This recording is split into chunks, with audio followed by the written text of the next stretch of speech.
ਸਾਰਿਆਂ ਨੂੰ ਪਿਆਰ ਭਰੀ ਸਤਿ ਸ੍ਰੀ ਅਕਾਲ। ਮੈਂ ਸੁਰਿੰਦਰਪਾਲ ਸਿੰਘ ਤੇ ਅਸੀਂ ਖੜੇ ਹਾਂ ਦਰਗਾਹ ਬਠਿੰਡਾ ਜੋ ਹਾਜੀ ਰਤਨ ਸਾਹਿਬ ਦੇ ਨਾਮ ਤੇ ਬਹੁਤ ਮਸ਼ਹੂਰ ਹੈ।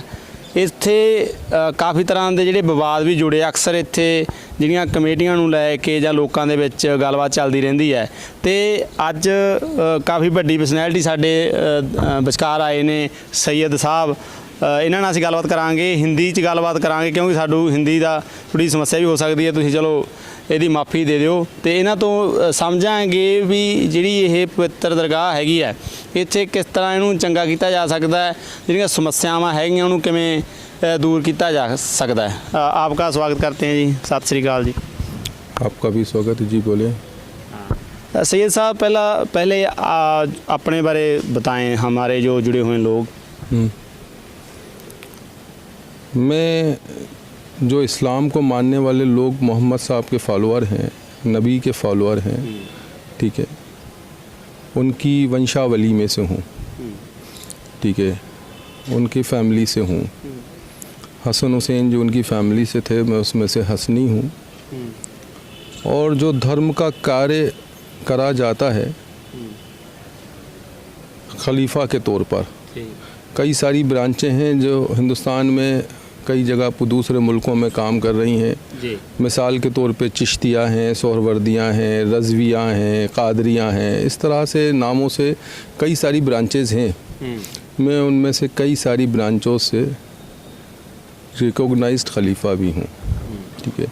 यहाँ जब मुझे पता चला कि एक लीजेंड हिंदुस्तान के अंदर, एक लीजेंड और एक बहुत बड़ी पर्सनालिटी जिनको हमारे नबी करीम ने बहुत मोहब्बत से नवाजा, और जो नबी करीम को देखने वाले उस हालत में इस्लाम में एंट्री करने के बाद देखने वाले जो उनके साथ के लोग थे, उनमें सबसे ज़्यादा बड़ी उम्र आपने पाई, कम से कम 700 साल के आसपास, ठीक है। इतनी बड़ी लीजेंड पर्सनालिटी आपके पंजाब के उस ज़माने के सबसे बड़े बिजनेसमैन, ठीक है, जिन्होंने तकरीबन भटिंडा को एक नाम दिया, ठीक है।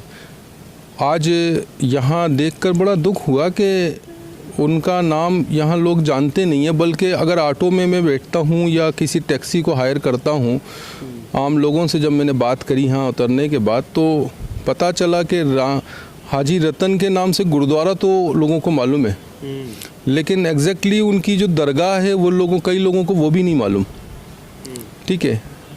और ये यहाँ के मैनेजमेंट की कमी है कि इंटरनेशनल पर्सनालिटी जब हमारे पास है, पंजाब के पास है, भटिंडा के पास है, जहाँ दुनिया के कोने से लोग आ रहे हैं, वालेकुम सलाम, ठीक है, पंजाब से और हिंदुस्तान से लोग यहाँ बराबर आ रहे हैं। कल भी मेरे पास काफ़ी सारे लोग यहाँ बंगाल से आए, वॉल्वो बस से 60 कैंडिडेट्स थे वो, और वो भी तकरीबन दुखी होकर ही गए, ठीक है। हम आपसे जानना चाहेंगे भी क्या कमी है यहाँ पे।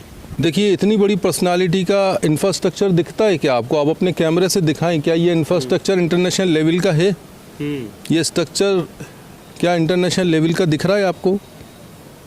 आज आर्किटेक्चर की बात करें तो जो दरगाह है वो ज़मीन से 5 से 10 फीट नीचे जा चुकी है। क्या हिंदुस्तान में आर्किटेक्ट की कमी है? इतनी कमी है कि हम एक दरगाह को डिज़ाइन नहीं कर पा रहे हैं।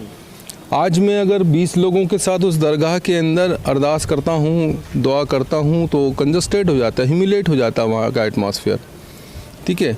क्योंकि वहाँ पे आपने उसको एक्सटेंड नहीं करा। क्यों नहीं करा गया एक्सटेंड? ठीक है। यहाँ पर एक हिस्ट्री की, इंडियन हिस्ट्री की एक बहुत बड़ी लीजेंड जो first women of the emperor थी, रज़िया सुल्तान, उनकी हिस्ट्री के मुताबिक यहाँ जो रखा गया, उनको एक मस्जिद बनी हुई है करीब में, उसमें अब मालूम नहीं क्या सच है, वो तो आप ही लोग देखेंगे कि उनको रखा गया या उन्होंने नमाज अदा करी। उसकी हालत जाकर देखिए ज़रा आप, वो ज़मीन के अंदर 5 फीट घुस चुकी है, उसमें जाले लग रहे हैं, कोई रख रखाव नहीं है। अगर एसआई कर रहा है तो एसआई काम क्या कर रहा है, ठीक है। आर्कोलॉजिकल डिपार्टमेंट क्या काम कर रहा है इस पर? अगर वक्फ बोर्ड कर रहा है तो वक्फ बोर्ड क्या काम कर रहा है उसके ऊपर, ठीक है ना जी। अनरिकॉग्नाइज जो पैसा आता है किसी भी दरगाह के ऊपर, किसी भी ऐसी जगह के ऊपर, उसको रिकॉग्नाइज लोगों के सामने खोल कर पेश करके किया जाता है। यहाँ मुझे वो व्यवस्था नहीं दिखी। मैंने यहाँ के सारे कमेटी मेंबर्स को कॉल करा, जो तो को मैं बात कर सकता था बुलाया, लेकिन कोई मिलने को तैयार नहीं है यहाँ पर। यहाँ मेरे सामने डराया गया यहाँ के जो इमाम है उन्होंने कि साहब यहाँ CID आती है, CBI आती है, अगर आप यहाँ रात में रुक जाएंगे, अगर पूजा करने रुक जाएंगे तो यहाँ CID CBI। तो मुझे नहीं लगता कि भारत सरकार या पंजाब सरकार किसी को धर्म का कार्य करने से रोकती होगी, ठीक है ना। 10 बजे के बाद रोकती होगी, मुझे नहीं लगता ऐसा होगा यहाँ पर। ऐसा जुल्म पंजाब में तो नहीं हो रहा मुसलमानों पर। ये इस तरह की बातें पैदा कर कर के कि यहाँ पे रात में नहीं रुका जा सकता, और पर्टिकुलर एक हमारी जो मानने वाले लोग हैं उनको ही हम रात में यहाँ रोकते हैं। धार्मिक स्थल पर सोने के लिए देते हैं हम जगह, मतलब मुझे पूजा करने के लिए टाइम भी नहीं दिया जा रहा, जगह भी नहीं दी जा रही है। और जो हमारे अपने लोग हैं जो हमें कुछ देते लेते होंगे हो सकता है, उनको हम यहाँ पे सोने के लिए जगह देते हैं मस्जिद के अंदर। तो मस्जिद सोने की जगह नहीं है, धर्मशाला नहीं है, ठीक है ना जी। तो ये व्यवस्था क्यों है ऐसी यहाँ पर, ये कौन देख रहा है? अगर वक्फ बोर्ड देख रहा है तो वक्फ बोर्ड फिर इसमें ऐसा क्यों नहीं कर रहा कि सब कुछ ठीक ठाक हो, डेवलपमेंट हो। आज ये गली के अंदर पहुँच गया है। मैं समझता हूँ कि हाजी रतन जी जब थे यहाँ पर तो बहुत बड़ी आबादी नहीं थी यहाँ पर, ठीक है। ये कब्रिस्तान और ये सारी जगहें वक्फ बोर्ड के अंडर में आती हैं, ठीक है। तो किसके तहत इनको लीज़ दी गई है और ये कंस्ट्रक्ट कैसे करा लिए गए आसपास के इतने बड़े बड़े बंगले और मकान? आप हमें ये भी बताएं, जो वक्फ बोर्ड की ज़मीन होती है, जायदाद है, हाँ जी, उसको हम बेच सकते हैं? नहीं, बिल्कुल नहीं। भारतीय संविधान में ये सुविधा है ही नहीं कि वक्फ बोर्ड की प्रॉपर्टी, हरिजन एक्ट की प्रॉपर्टी, ये कुछ एक्ट हैं जिनके तहत आप किसी भी प्रॉपर्टी को ख़रीद फरोख्त नहीं कर सकते, ठीक है। ये सिर्फ लीज़ होती हैं। और वक्फ बोर्ड की प्रॉपर्टी लिटरली पब्लिक की सुविधा और गरीबों की सुविधा के लिए होती हैं। जो बहुत ज़्यादा गरीब है उसको वो जगह दे दी जाती है किराए के तौर पर कि आप जो है यहाँ पर एक टीन वीन डाल लें, ऐसा पक्का ना करें, बड़े रह लें, ठीक है ना। जब आपके हालात ठीक हों तो आप अपना बना लें कहीं और, ठीक है ना। तो आपको एक सुविधा गरीबों के लिए है, एक सुविधा है वो, ठीक है। आप उस पर RCC का स्लैब नहीं ले सकते, ये कानूनन नहीं है, ठीक है। लेकिन मुझे यहाँ आसपास पूरे इलाके में RCC की ही स्लैब दिख रही हैं। मुझे किसी से दुश्मनी नहीं है, लेकिन जो लीजेंड पर्सनालिटी आपके भटिंडा में है उसको दबाकर आप लोग आसपास रह रहे हैं, ये समझ में नहीं आया मेरे। यहाँ पे अक्सर मुद्दे हैं जो उठते रहते हैं, कभी इमाम साहब पर ऊपर बात आती है। इमाम की जहाँ तक बात है, हमारी इमाम से कोई ज़ाती दुश्मनी हमारी या किसी की भी नहीं है। इमाम वो होता है जो हमें प्रेयर आगे बढ़कर कराता है, ठीक है ना, हमें उससे कोई परेशानी नहीं है। लेकिन अगर इमाम को कोई पसंद नहीं कर रहा है और अगर वो वक्फ बोर्ड के एम्प्लॉई हैं, ठीक है, पंजाब वक्फ बोर्ड ने ये एक कॉन्स्टिट्यूशनल कैबिनेट डिसीज़न ले लिया होगा कि इमाम और मौज़िन की तनख्वाह वो लोग देते होंगे, ठीक है ना, हो भी सकता है, यूपी में भी है ये, ठीक है। तो अगर ऐसा है भी तो उसका ट्रांसफ़र कर दिया जाना चाहिए। जब अगर पब्लिक, क्योंकि पब्लिक के लिए है ना वो, अगर इतनी पब्लिक उसको पसंद नहीं कर रही है, आप पूछ लें, अगर कोई पब्लिक पसंद कर रही तो ठीक है ना, वेल एंड गुड, उसमें क्या दिक्कत। मेरे अकेले पसंद ना पसंद करने से कुछ नहीं होना। अगर पब्लिक उसको पसंद कर रही है, कमेटी के लोग मेरे सामने, मैं नाम नहीं लूँगा, ऐसे लोग मेरे सामने आए, खुद कमेटी के लोग इमाम से तरसते हैं, ठीक है ना। अब वो अगर हिम्मत रखते हैं कमेटी के लोग तो आगे आके बोलें। जैसे ये वक्फ बोर्ड लिखा भी हुआ है, वो सामने बोर्ड है, ये दरगाह है, वक्फ बोर्ड के अंडर है, तो इसका सुधार कौन कर सकता है? वक्फ बोर्ड की जिम्मेदारी बनती है या कमेटी है? जो कमेटी में से मैं खुलेआम, मैं तो बाहर से हूँ, एक लीजेंड इंटरनेशनल, मैं तो दुनिया घूमा हुआ हूँ, जगह जगह देशों में जाना होता है मेरा, मैं यहाँ पर आया हूँ, पता चला मुझे तो इस पूरी कमेटी में से केवल 2 लोगों का मैं नाम लूँगा जो हिम्मत के साथ थोड़ा आगे आते हैं। एक देवेंद्र सिंह संधू करके नाम है जी, एक अशरफ करके नाम है। ये 2 बंदे आगे आ जाते हैं, ये 2 बंदे बात भी कर लेते हैं, ठीक है ना। बाकी कमेटी के लोग क्यों बैठे हैं, क्या कर रहे हैं, नहीं मालूम, कोई नज़र नहीं आता, कोई नहीं आता। मैं तीसरा दिन है आज, बुलाते बुलाते मैंने कलेक्टर को भी कॉल करा, मतलब इन लोगों से बोला मैंने, उनको तो पर्सनली मैंने इन लोगों से बोला, इन लोगों ने मुझे धमकी दी कि साहब DC जो है यहाँ के भटिंडा के, वो CEO थे वक्फ बोर्ड के, तो वो उनकी पसंद से इमाम और सारा कुछ है। तो मैंने कहा ठीक है ना, हो सकता हमें गलत मालूम हो, उनको बुला लें तो हम बात कर लेंगे ना, बेहतर कुछ अच्छी सुविधाएं हो जाएं, अच्छी व्यवस्थाएं हो जाएं, इसलिए बुला लें। लेकिन ऐसा कुछ नहीं हुआ। आपकी वक्फ बोर्ड के किसी अधिकारी मुलाजिम से बात हुई? आए नहीं ना, कोई सामने नहीं आना। इन 2 बंदों के जो मैंने नाम लिए, इन 2 बंदों के अलावा कोई आ नहीं रहा। इनके पास इतनी पावर नहीं है, मैं जानता हूँ। ये जो 2 बंदे आए, इनके पास इतनी पावर नहीं है ना। तो अब इसका जो मसला है कैसे हल होगा? आप पब्लिक में ये बात पहुंचाएं, यहाँ पे उठाएं कि आपके भटिंडा का नाम जो रोशन होना चाहिए, जो पर्सनालिटी को आगे आना चाहिए, जो हिस्टोरिकल पैलेस यहाँ का सामने आना चाहिए। एक कोने पर भी मुझे कोई हिस्टोरिकल मोनूमेंट्स नज़र आता है जिसको शायद दबा दिया गया है। कुछ है वो वहाँ पर बना हुआ है, गोल गुंबद सा, नीचे कुआं सा दिख रहा है, क्या है, दरवाज़ा है, ठीक। लीजिए, बाबा फरीद का चिल्ला है जिसको शायद सिख समाज बेपनाह मानता है, और उसकी हालत ज़रा आप कैमरे में दिखाइएगा क्या हालत है। कल भी हमने यही बोला था कि ये कुछ चिल्ला, ये कुआं कुछ ऐसा है, ठीक है ना। अब आप अंदाज़ा लगाइए उस चिल्ले की क्या हालत कर लेगी। बाकी फरीदकोट जाके देखिए, बाबा फरीद का तो वो भी चिल्ला है ना, वो कैसा बना हुआ है, आप जानते हैं ना, यहाँ क्यों ऐसा है। तो आखिर में आप बताएं भी। आप देखिए, मैं आपको एक बात बताऊं, यहाँ किसी भी कम्युनिटी का आदमी आए, किसी भी कम्युनिटी का आदमी आता है, बड़ी खूबसूरत बात यह है कि पड़ोस में गुरुद्वारा लगा हुआ है, ठीक है ना। सिख समाज है वहाँ पर। सिख समाज, कोई भी श्रद्धालु यहाँ आता है उसको हाथों हाथ लेता है, ठीक है। मैं खुद भी आज गुरुद्वारे में रुका हुआ हूँ, हालांकि मैं आया हूँ यहाँ पर, लेकिन मैं 3 दिन से गुरुद्वारे में रुका हूँ। मुझे किसी चीज़ की कोई चिंता नहीं है, ना खाने की, ना रहने की, ना व्यवस्थाओं की, कोई चिंता नहीं है। वो लोग सब हाथों पे ले रहे हैं। मेरा सवाल ये है कि इनके पास ऐसी क्या कमी है, ज़मीन की, पैसों की, मैनेजमेंट की, वो कमी थोड़ा सा बता दें कि पब्लिक भटिंडा की या बाकी लोग मिलकर उसमें करें कि यहाँ मुसाफिर खाना क्यों नहीं है, हमें वहाँ क्यों रुकना पड़ रहा है। यहाँ अगर श्रद्धालु आ रहा है, बट ठीक है ना, गुरुद्वारे में आ रहा है तो गुरुद्वारे में रुक जाएगा। भाई यहाँ अगर श्रद्धालु आ रहा है तो यहाँ पे वो मुसाफिर खाना क्यों नहीं है, वो सुविधा, वो व्यवस्था क्यों नहीं है। जिस जगह आप खड़े हैं यहाँ इतनी जगह है कि यहाँ पे मुसाफिर खाना बन सकता है, ठीक है ना। बल्कि ये मकान अगर अनऑथराइज्ड है तो इनको तोड़ के बनाएं, आप जो भी हैं आसपास बनाएं ना मुसाफिर खाना, गली के मोड़ पे बना दें, ठीक है ना। यहाँ बनाना ज़रूरी नहीं है, आप गली के मोड़ पे बना दें। क्यों नहीं है वक्फ बोर्ड की तरफ से या यहाँ की कमेटी की तरफ से ये व्यवस्था इन सैकड़ों साल में? आप जो है, आपकी उम्र मालूम है आपको कब का है? 1450 साल हो गए आपको। इन 1450 साल का डेवलपमेंट दिख रहा है आपको यहाँ पे? कुछ नहीं दिख रहा होगा ना। कोई व्यवस्था नहीं है यहाँ, कोई क्लिनिक नहीं दिखी मुझे। कल एक बच्चे को बुखार आ गया था तो मैंने कहा यहाँ पर मेडिकल स्टोर कहाँ है बेटा? मुझे उस बच्चे को लेकर दौड़ना पड़ा, दूर वे कोई चौक करके जगह है, वहाँ पे मेडिकल मिला मुझे। यहाँ एक इतनी व्यवस्था नहीं है कि श्रद्धालु को गर्मी में कहीं कुछ हो जाए, कुछ भी वैसी बात हो जाए। क्लिनिक नहीं है, एक डॉक्टर नहीं है। बहुत प्रॉब्लम आ रही है। ये क्यों व्यवस्था नहीं बनाई गई आज तक? वक्फ बोर्ड की तरफ से क्यों नहीं बनाई गई? वो तो गवर्नमेंट डिपार्टमेंट है ना, मानव सेवा के लिए ही है। ये कौन सी सेवा हो रही है यहाँ पर? पानी की व्यवस्था नहीं है। आप बाथरूमों की हालत जाके देखिए ज़रा, आपको समझ में आ जाएगा क्या हालत है बाथरूम की। और ये कब्रिस्तान से लगा हुआ बाथरूम होना चाहिए क्या? किसी भी धर्म के एंगल से आप बताइए, ये कोई अच्छी जगह है क्या बाथरूम? ये क्या कब्रिस्तान से लगा हुआ होना चाहिए दीवार इनका? इसका ड्रेनेज इन्होंने कहाँ से निकाला? किसी कब्र पे से निकाला होगा ना, गुरुद्वारे के करीब से निकाला होगा ना। क्यों गलत क्यों कर रहे हो?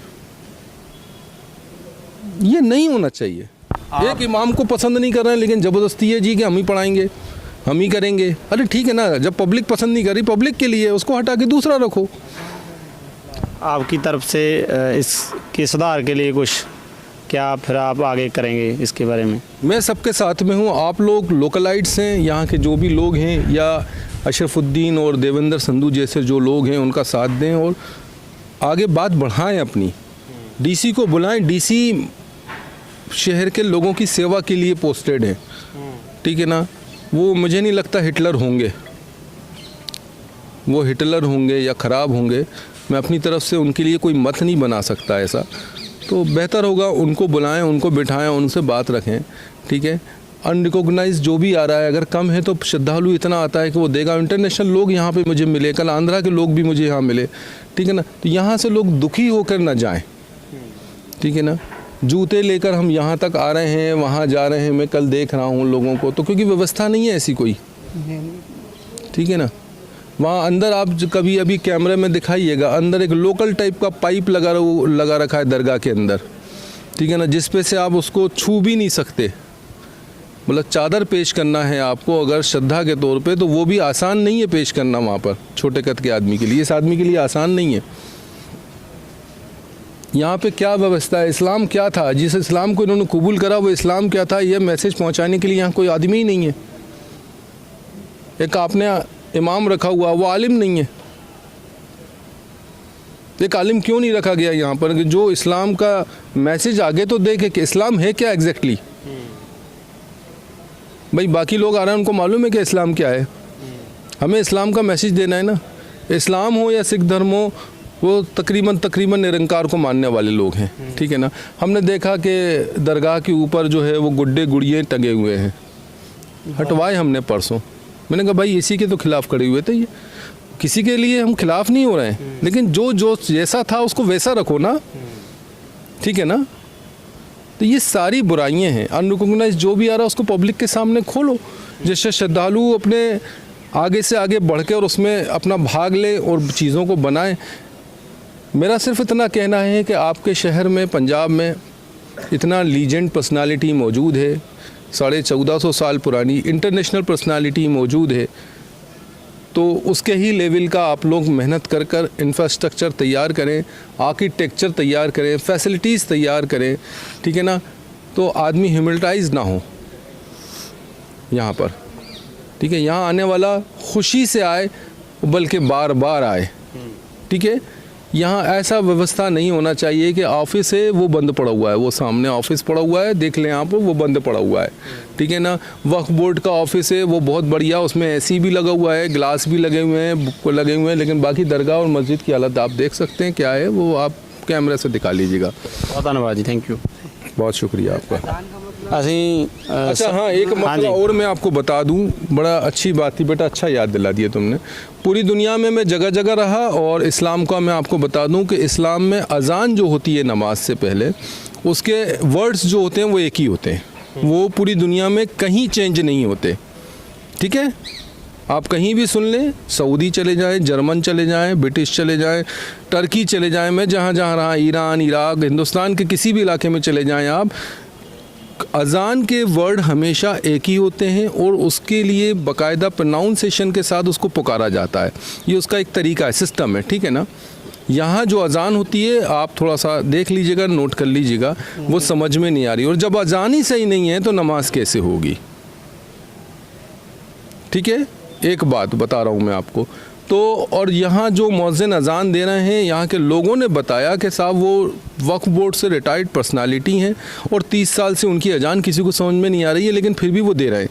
क्यों दे रहे हैं, क्या मजबूरी है, मालूम नहीं। हमने जब कल ज़बरदस्ती करी, 2 दिन लड़ाई लड़ी, तब हमारे कारी के ज़रिए, अज़ान के लिए कारी का होना बहुत ज़रूरी है। इतने बड़े लीजेंड की जगह पर एक कारी का होना ज़रूरी। कारी एक जो होता है वो अज़ान देने के लिए होता है, ठीक है। तो कारी का होना ज़रूरी, लेकिन यहाँ कारी तो छोड़ो, यहाँ तो इमाम जो है वो नादरा भी नहीं है शायद, उसके वर्ड ही समझ में नहीं आ रहे हैं, ठीक है। आप नोट करिएगा वो कौन सी अज़ान देता है, अल्लाह अकबर, जो जैसा मैं बोल रहा हूँ तकरीबन इतना ही साफ़, और कारी इससे भी ज़्यादा आगे बताता है, ठीक है ना। आप चाहेंगे तो अज़ान नोट करवा देंगे मैं, ठीक है। दूसरी बात, इमाम ने कुछ एक बातें, लोगों से एटीट्यूड और बिहेवियर बहुत ख़राब रहा। यहाँ के तकरीबन लोगों का बिहेवियर बहुत ख़राब है, मोहब्बत से पेश नहीं आ रहा है वो। हाँ, जो पैसा दे दे तो कोई दिक्कत नहीं है, ठीक है। ये बड़ा गलत है। वो मोहम्मद साहब के लिए भी ये बोल देना कि उनको तो उनकी ख़ानदान में कोई भी हो सकता है, ये बड़ी गलत बातें कर रहे हैं वो। रुकने नहीं देना, रात में गलत बातें करना, नमाज नहीं पढ़ने देना, ज़िक्र नहीं करने देना, अज़ान जो है उसके लिए चेंज नहीं करने देना, ये बातें आप लोगों को मेहनत करके सबसे पहले प्रायोरिटी के साथ इसको ठीक करना चाहिए। आखिर में बताएं सईद साहब, जब आप 2 दिन पहले यहाँ पे आए हैं, हाँ तीसरा दिन है, तो आपको यहाँ पे नमाज नहीं अदा करनी थी इसी टाइम पे? रात में रुकने नहीं दिया, हम लोग लेट हो गए तो हमने कहा हम अपनी नमाज अदा करेंगे, ठीक है ना। तो उन्होंने कहा इसकी इजाज़त नहीं है। हमने कहा ठीक है ना, हम जी बाहर पढ़ लेते ना नमाज, ताला लगाना, ठीक है। और एक ज़िक्र होता है, जैसे आप समझ पाएँ, आप लोग के किसी भी धर्म में जो होता है वो एक ज़िक्र करते हैं ना, बैठ के अपन पाठ पढ़ते हैं, करते हैं, हाँ। तो हमने कहा वो छोटा सा हम 10-15 मिनट का पाठ कर लेंगे, और दैन हम चले जाएंगे। भाई मस्जिद है, उसमें तो हमें सोना तो है ही निकले नहीं। अगर आप फिर वो बड़ी झंझटें हुई, उन्होंने पुलिस को बुला लेते, मैंने बुला लीजिए, पुलिस को बुला लीजिए, कोई दिक्कत थोड़ी ना है। हमने कोई गलत काम तो करना नहीं है, चेकिंग कर लें हमारी वो आइडेंटिटी। ये बात कौन कह रहे थे आपको? इमाम साहब, तो उन्होंने किसी से फिर फ़ोन पे बात करी, मुझे तो नहीं मालूम उन्होंने किसको लगाया, उन्होंने उनसे बात करी, कमेटी से करी होगी किसी, या वक्फ बोर्ड से करी होगी। उन्होंने बहुत देर बात करने के बाद ज़्यादा झंझट हुई थी, उन्होंने कहा ठीक है ना जी, आप एक काम करो, आप नमाज तो नहीं, आप रुक ही जाओ रात में। तो मैंने कहा मस्जिद रुकने की जगह है नहीं, हमने रुकना नहीं है भाई, हमने तो अपनी आईडी दे दो अपनी। तो मैंने कहा आईडी तो आप हम सबकी ले लो, कोई दिक्कत नहीं है उसमें, कोई छुपने वाली बात नहीं, ना आतंकवादी थोड़ी ना भाई, आप ले लें, लेकिन हमें बस नमाज़ पढ़ने का टाइम देख लें। नहीं, नमाज का नहीं, आप तो रुको जाओ फिर कुछ भी करो। मैंने ऐसा नहीं होता ना, कहना वो हमें तो ताला लगाना है। मैंने कहा यार, दरगाह इतनी बड़ी है और इसके अंदर ताला लगाना है आपको? भाई अजमेर भी जाते हैं तो हम 2 बजे रात को भी अंदर एंट्री कर सकते हैं, हम गोल्डन टेम्पल जाते हैं तो हम वहाँ 2 बजे रात को भी एंट्री करते थे, ठीक है ना। ये ऐसा यहाँ पर ऐसा क्या ख़ास है क्या, या कौन सा ख़जाना छुपा हुआ है कि आपको जल्दी से बंद करना रहता है उसको, ठीक है। तो उन्होंने हमें नहीं रुकने दिया। और ओवरऑल कल भी हम जब आए थे तो हमारे यहाँ के कुछ बेहतरीन लोग चाहने वाले मिले हमें आपकी कास्ट में, सिख में, तो वो हमें लेकर आए। तो 9:30 बजे रात को उन्होंने बंद कर दिया था, कल ताला डाल दिया था। बहुत धन्यवाद जी, थैंक यू।